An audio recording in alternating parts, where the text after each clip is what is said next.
Since the mid-2010s, electric cars have become of very high demand, mainly for environmental initiatives. However, when it comes to economy cars, it seems like the PSA Group have taken a very bold initiatives. They've released electric hatchbacks like the Peugeot E-208 and the electric crossover SUV like the Peugeot E-2008. And now we have the Peugeot E-Expert, the cargo van, which is right next to me, everyone. How amazing is that? Now, this is a very bold step ahead because we are in a generation where we need electric cars and we need electric utility vehicles because utility vehicles depend a lot on diesel engines. Now, the PSA Group have done something very unique, and that is they built an electric van. Does this van have what it takes to prove that you don't need a diesel engine for everyday utility works? We're going to find out in a moment, everyone. Now, before we all get too excited, let me tell you the price of this Peugeot E-Expert. This Peugeot E-Expert costs 50,000 euros.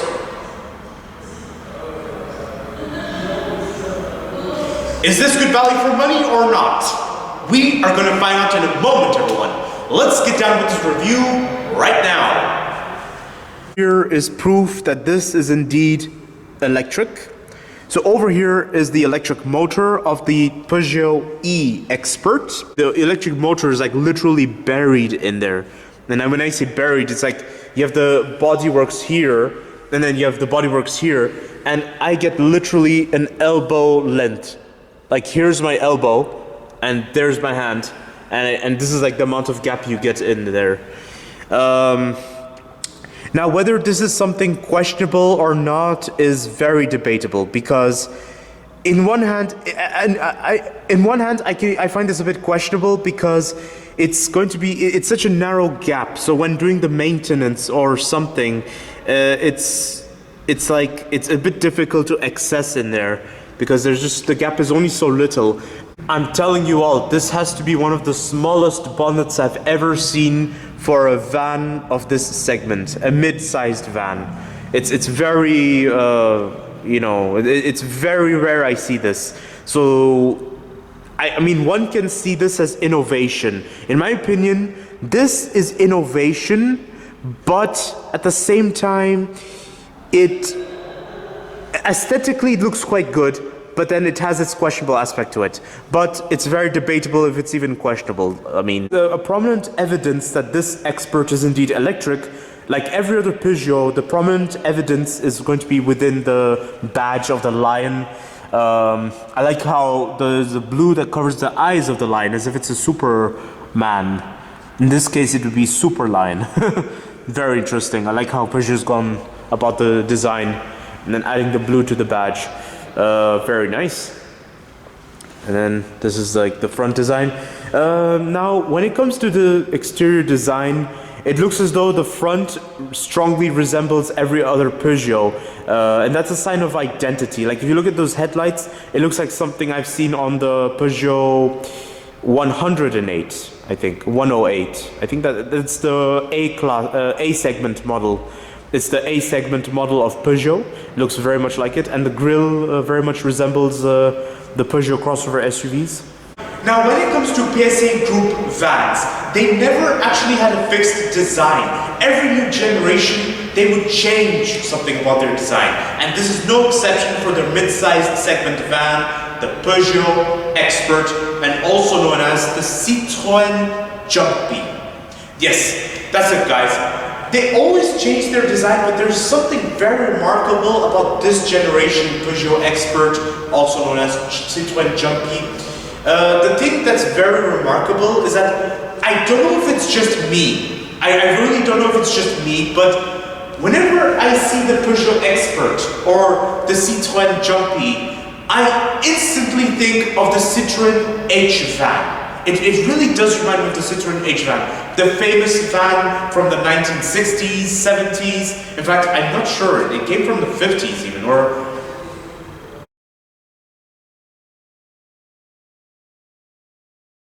A prominent example I'd like to point out is that, do you notice something about this bonnet looks a bit horizontal, like an SUV or something? This is a very strong resemblance to the Citroën Model H, the H van, because the Citroën H van had a very boxy, straight like this, or almost like an SUV. It looked like a train actually, but yeah. But now if you look at this, it looks like a modernized version. And it's very funny I say this because Peugeot also had a van. They had the van that goes by the name Peugeot J5. Now the rear of this Peugeot E-Expert is where everything is more evolutionary. Yeah, it does resemble the last generation Peugeot Expert ever so slightly. Just the only difference is that the last generation Peugeot Expert had sharp edges here and here. But this generation Peugeot Expert has gone more round-edged, if we think about it. And then also, if you look at the rear lights, it seems as though they really did maintain a strong resemblance to the Peugeot Partner, or also known as Peugeot Rifter for the passenger version. It's like they've kind of achieved a similarity between the models, like this Citroën Berlingo and such. They've maintained the round edge, you know, they have something alike. Because there was a time when the Peugeot Expert and Peugeot Partner, also known as Citroën Jumpy and Citroën Berlingo, they were always differentiated. Now when I look at the rear of this Peugeot E-Expert, it's like, for 1 second, I would confuse this for a Citroën Berlingo or Peugeot Partner. Yeah, because just the design, the overall figure, the overall shape is, yeah. This is another strong sign of identity because Peugeot has maintained a similar design with this headlight, daytime running light actually, with the Peugeot 108, the 108. So it's very interesting. I see a lot of similarities with the 108. It's ironic, but it's cool at the same time.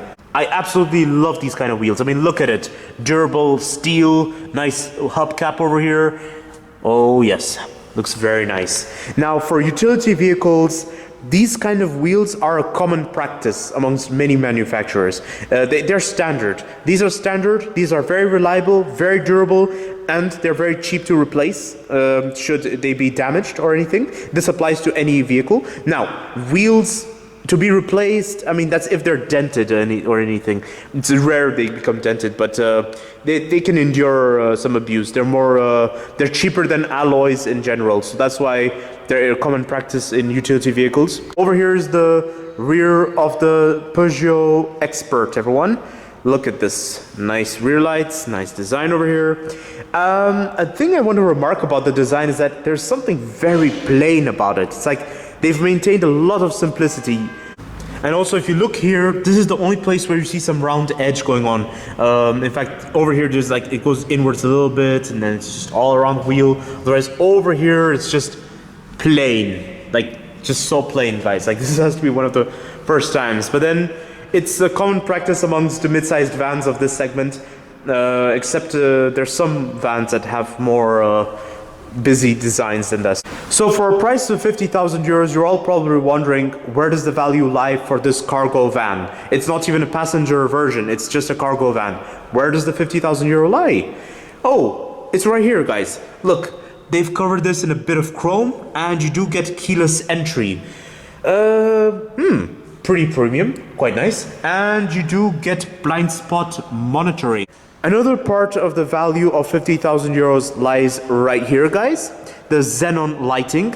Ooh, very rare I see a Peugeot Expert with xenon lighting. How amazing is that? Over here is your recharge cap, right at the front, guys. How amazing is that? Whilst exploring the exterior of this Peugeot E-Expert, I noticed some questionable aspects already. And the first questionable aspect I would like to point out is that this grille is so conspicuous, but it's got no air intake whatsoever. It's literally a fake grille, guys. So why leave it as a grille like this? Like, wouldn't it be better to have the body paint cover this whole thing, you know, to make it more aerodynamic? Because now the thing is that this grille is literally vertical. At least you do get some air intake over here and down there. Now, this Peugeot E-Expert comes with one of the best reverse cameras I've ever seen. Nicely disguised, non-conspicuous, and it's right here, guys. I love this. However, the questionable aspect I would like to point out is that for a price of 50,000 euros, you only get rear view cameras, but you do not get a 360-degree parking camera. Okay, I'm trying my hardest to understand something here. 50,000 euros and you don't even get 360 degrees parking camera. You do get the front parking sensors and rear parking sensors. And then also another questionable aspect I would like to point out is that the side indicator looks very basic. It looks as though Peugeot has made no efforts to...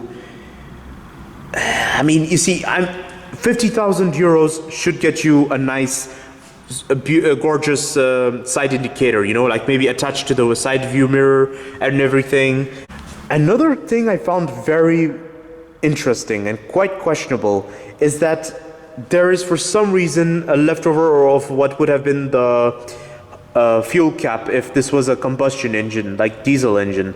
However, since this is electric, Peugeot just left it there anyways. Now let's move to the interior of this Peugeot e-Partner. However, before doing so, upon opening this door, I'm really mixed for words, actually.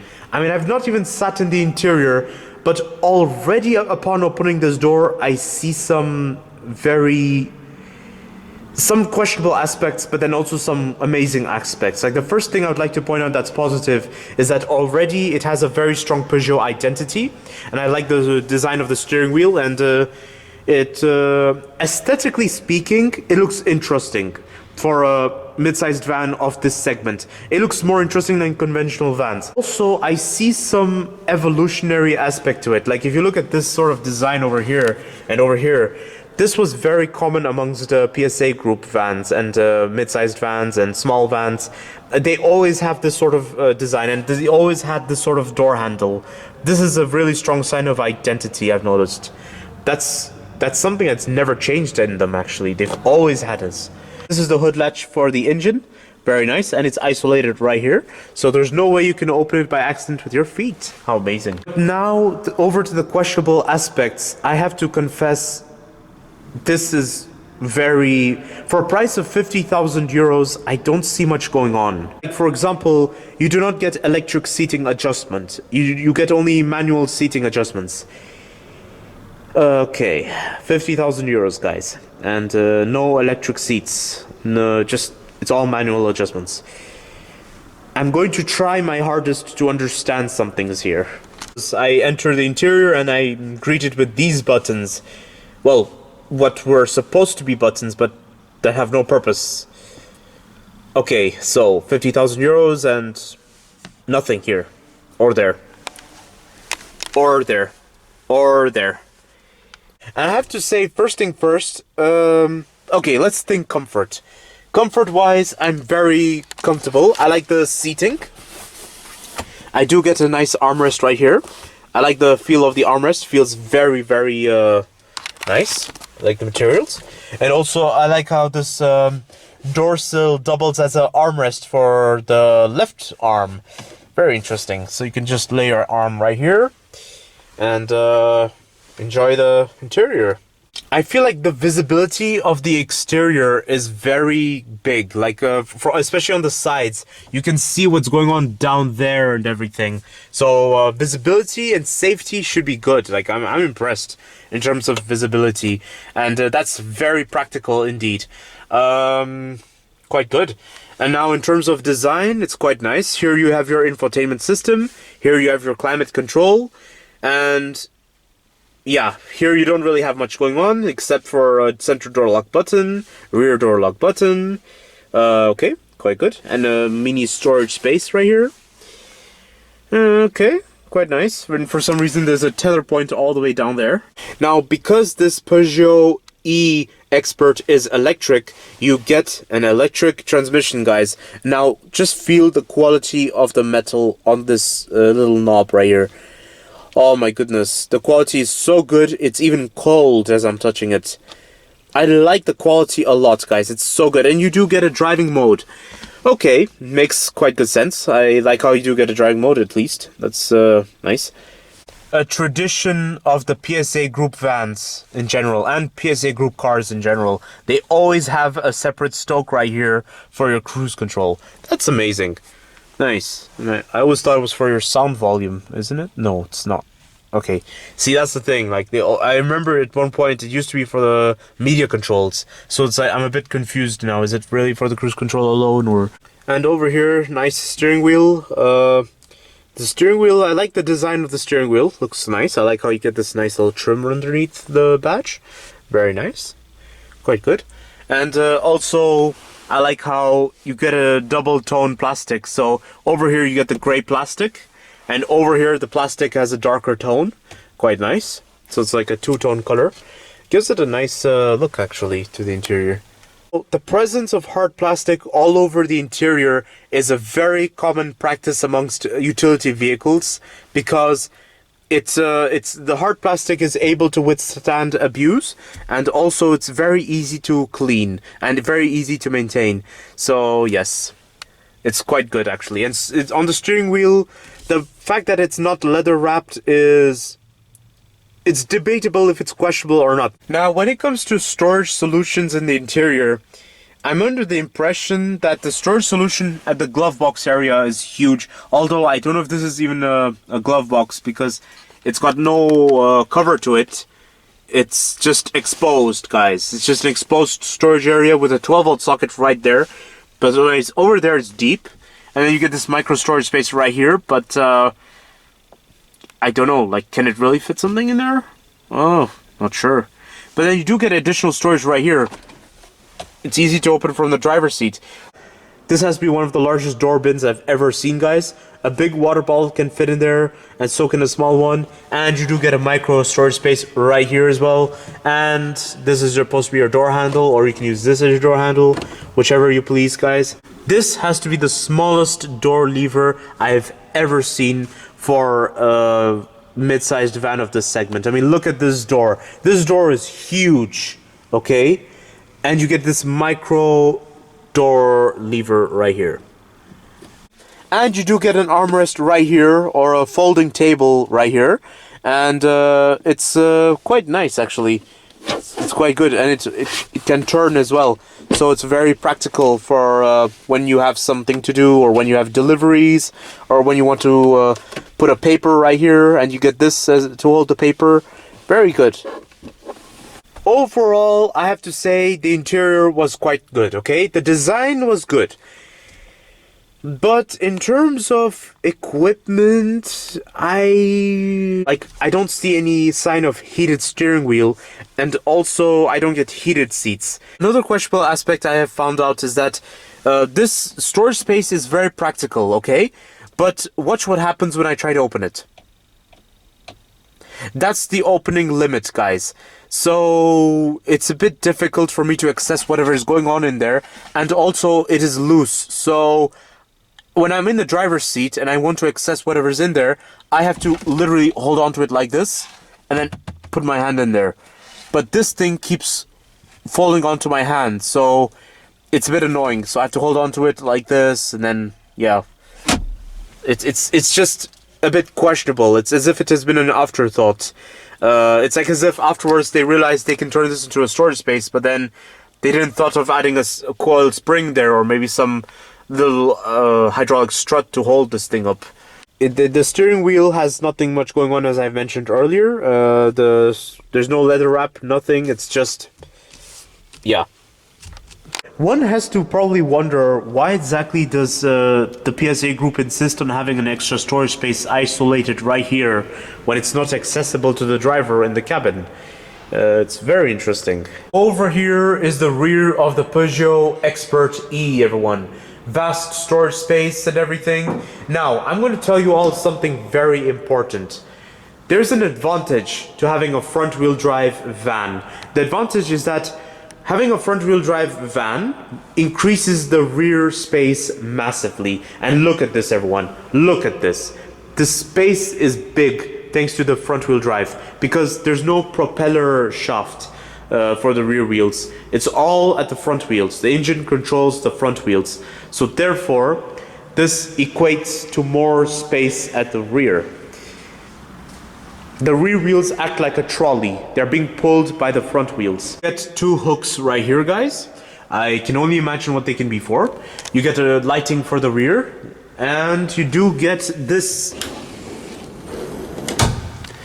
This is for accessing the front, guys. This is when you have a super long storage, and if it's a long plank or something, it can go through here. Tether points for when holding something huge and heavy. Very good when you don't want anything rolling around here and there. So here's my conclusion about the Peugeot E-Expert.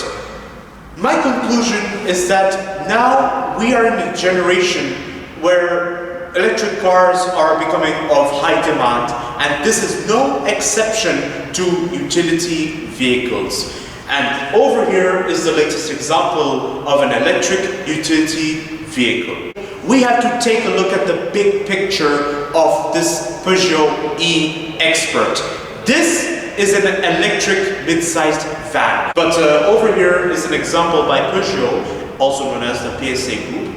And I have to say it's a very impressive painting. It's a very impressive image. I look at the big picture and I'm stunned. Yes, this is what Peugeot has come up with, and I am impressed. The price of 50,000 euros. Is this Peugeot E-Expert good value for money or not?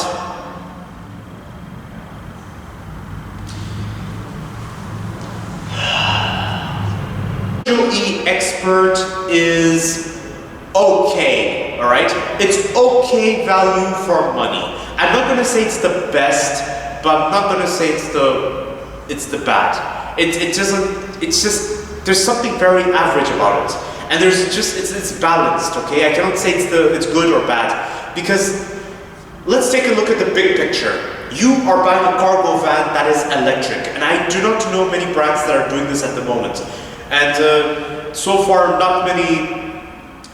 And also, it's a very rare sighting for me. You know, it's very rare that you see a mid-sized van of this segment that is electric.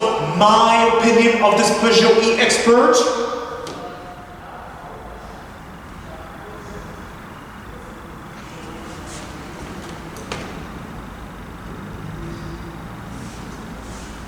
I love this Peugeot E-Expert. I really do. This Peugeot E-Expert is quite a nice van. I always liked the PSA Group vans, like the Citroën Jumpy and the Peugeot Expert.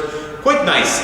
And I think for the case of this Peugeot E-Expert, I'm also very impressed with the big picture, and that is, it is electric. A van like this, that is electric instead of a diesel engine. How amazing is that, guys? 0% emission, and you're traveling from A to B with the back full. How amazing is that? It's amazing, not a single drop of fossil fuel. So don't forget to like, comment, and subscribe, and stay tuned for more videos that are on the run.